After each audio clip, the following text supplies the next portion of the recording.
నమస్తే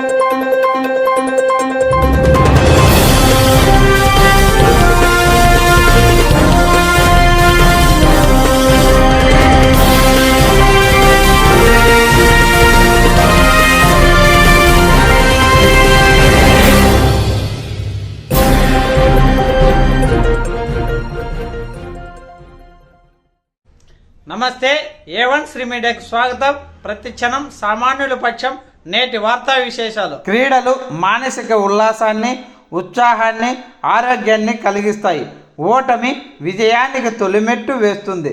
శ్రీ సత్యసాయి జిల్లా పుట్టపర్తి నియోజకవర్గం నల్లమాడ మండల కేంద్రం హైస్కూలు నందు పల్లె సింధూరమ్మ క్రికెట్ ట్రోఫీ టోర్నమెంటును నిర్వహించారు. మొత్తం 36 జట్లు పాల్గొన్నాయి. ఫైనల్గా కొత్త చెరువు జట్టుపై నల్లమాడ జట్టు విజయం సాధించి విన్నర్గా నిలిచింది. వీరికి తెలుగుదేశం పార్టీకి నమ్మిన బంటు సీనియర్ నాయకులు మాజీ మంత్రి పల్లె రఘునాథ్ రెడ్డి చేతుల మీదుగా విన్నర్కు 20,116, రన్నర్కు 10,116 అందజేశారు. అంతేకాకుండా నగదుతో పాటు మెడల్స్, ప్రోత్సాహ బహుమతులు అందజేశారు. క్రీడలు మానసిక ఉల్లాసాన్ని, ఉత్సాహాన్ని, ఆరోగ్యాన్ని కలిగిస్తాయని మాజీ మంత్రి పల్లె రఘునాథ్ రెడ్డి పేర్కొన్నారు. ఓటమి ప్రతి విజయానికి తొలిమెట్టు వేస్తుందన్నారు. చదువుతో పాటు విద్యార్థులు క్రీడల్లో రాణించాలన్నారు.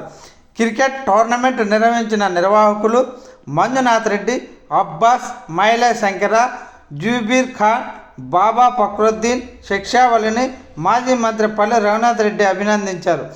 ఈ కార్యక్రమంలో సిఐ నరేందర్ రెడ్డి, మండల కన్వీనర్ మైలే శంకర, మాజీ జెడ్పీటీసీ శ్రీనివాసరెడ్డి, రాష్ట్ర డైరెక్టర్ కాళే నాయక్, సలాం ఖాన్, చాంప్లా నాయక్, విశ్రాంతి ఉపాధ్యాయుడు కనుముక్కల లక్ష్మణ, అబ్బాస్, బుట్టి రామకృష్ణనాయుడు, పాపారాయుడు, కేశ్వరెడ్డి, రమణ, ప్రసాద్ రెడ్డి, మధు, శ్రీరాములు, రామచంద్ర, మహేష్, చంద్ర